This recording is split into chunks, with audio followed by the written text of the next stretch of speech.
আমচু মানে কি দিল্লীত কৰিলে পঠালে হ'ল ৰকিবুলৰ পৰা পইচা লৈ গ'লে হ'ল আৰু দিল্লীত প্ৰতিবাদ কৰিব কিন্তু কামটো ইয়াতহে হ'ব উচ্ছেদটোতো চলি থাকিব আৰু মোক দিল্লী এইটোত ফোনো নকৰে গতিকে দিল্লীত যোৱা অহা তাতে ফুৰিব জেগা পাব ফুৰি চাৰি আহক তাতে বহুত চাবলগীয়া আছে চান্দনী চৌক জামা মছজিদ হয় নহয় গতিকে এইবিলাক যোন যোন যায় তেওঁলোকে ফুৰা চকা কৰি আহক দিল্লীত নাই একদম 100% যদি ভিজিআৰত আছে ট্ৰাইবেল বেল্ট এণ্ড ব্লকত আছে বা গাঁৱৰ পৰা নামঘৰত গৰুৰ মাংস পেলোৱাৰ কাম কৰিছে বোলে উচ্ছেদ কোনে পৰ্বতজোৰাত কি আছে প্ৰতিবাদ কৰিলে নকৰিলে হ'ল আমিতো বিটিআৰত উদ্যোগ কৰিব খুজিছো যাতে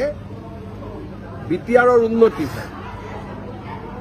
যদি বিটিআৰক উন্নতি নালাগে তাৰ কাষত হ'ব বিটিআৰত এবাৰ বিৰোধী নোহোৱা হ'ব নেকি বিৰোধী কিয় নোহোৱা হ'ব লাগে বিৰোধীটো থাকিব লাগে কিজানি আমিয়ে বিৰোধী হৈ থাকো গতিকে বিৰোধী নহ'বলগীয়া নহয় বিৰোধী